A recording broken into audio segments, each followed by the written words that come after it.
animated films from the same director that really stands out from the rest. And one of them, or should I say the other one specifically, is one of those animated films along with Capstone Dance that really stands out on its own as a fantastic non-Disney musical sample. And this one would be a very personal case in which it really delivers the powerful sense of nostalgia. So, for number 5, this is Anastasia. Through the 1990s, artist Dan Bluth had some inconsistencies when doing a variety of animated films through that time, each of them having problematic impact on the audience despite the nice animation since the 1980s when competing against Disney. Ironically enough, he was the one who started the Renaissance scenario to put into a serious game for Disney.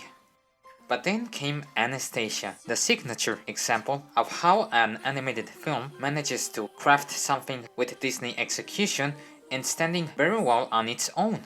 Not to mention that this became Dan's most successful animated film of his career. What's fascinating about this movie is that it took creative freedom for its storytelling that was adapted from the tragic Anastasia legend and made it into an engaging fairy tale-like story with a heartwarming message of self-discovery from the past and family encountering, with a touch of romantic humor. Dimitri, do you really think I'm royalty? You know I do. Then stop bossing me around. She certainly has a mind of her own. Yeah, I hate that woman. Even some action scenes that are delivered on the feature's plot with many obstacles makes the experience and the journey quite intense and exciting, along with an engaging and fantastic climax. In other words, the animation is beautiful, with a touch of 2D and CGI aspects through backgrounds, transports, and especially models that fit well in their own right. Not to mention that the character animation also provides some elements from rotoscoping that make the characters quite realistic and believable. Speaking of characters, they are well written and likable, especially the main lead, who can be intelligent and sassy yet very lovable when trying to know who is her real biological family and trying to know well her past self with some help that she encounters along the way, like cute pet dog Puka and the two conmen Vlad and Dimitri, who the latter has a nice development from a con artist to an honest man, when knowing well Anya since he already knew her in the past life as a member of the palace, as the film progresses by falling in love with her. Other characters that I love are the antagonists, which involve Rasputin, whose role as a wizard in an Anastasia adaptation may be seen as out of place with supernatural powers that caused the help to invade the war against the protagonist's royal family. Still, execution-wise, he delivers it in a way that makes it threatening and fun combined for many scenes, especially when being part of the underworld compared with Disney's Hades.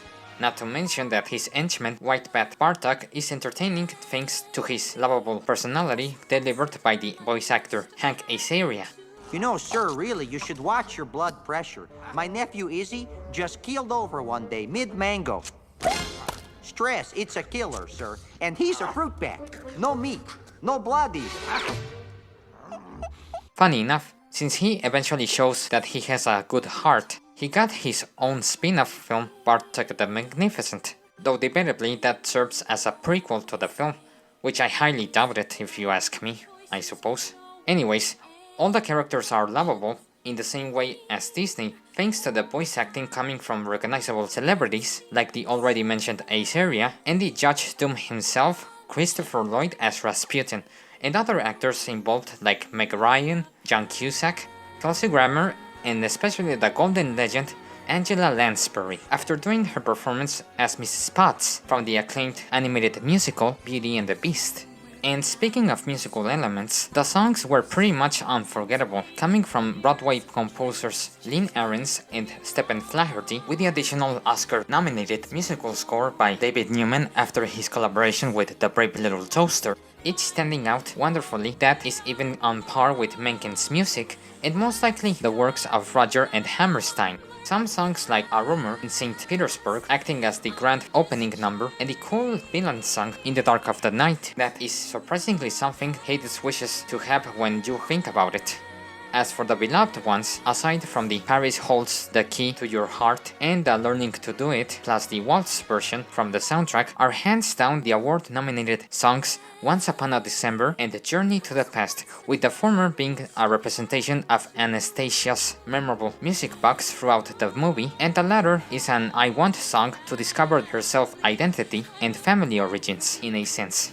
With a beautiful performance by Liz Calloway, the singing voice of Anastasia, and this movie features a variety of singing voices for most of the characters like Jim Cummings and Jonathan the Coaches.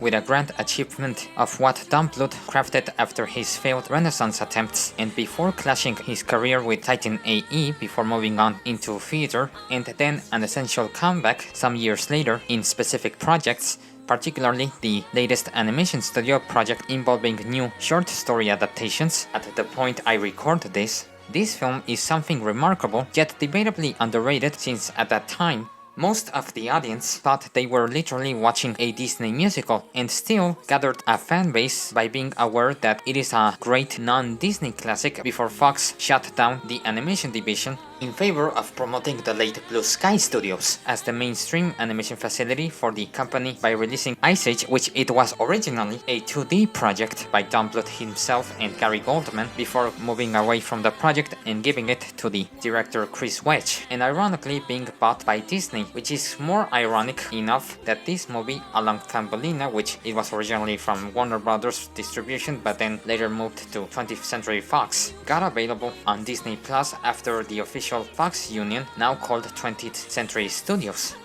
Like Brave Little Toaster, at least similarly, both films are technically associated with Disney, but with contrasting differences in how they were originally released. So, in a logical sense, Anastasia is still a nostalgic gem, and its legacy gave a great example of how a non-Disney film is well executed and even inspired a Broadway musical stage adaptation in later times, though excluding the supernatural elements and some characters. Regardless of being an underrated film or not, this animated classic is still a marvelous experience in the ranks of the Disney formula that makes us indeed a beautiful journey to the past.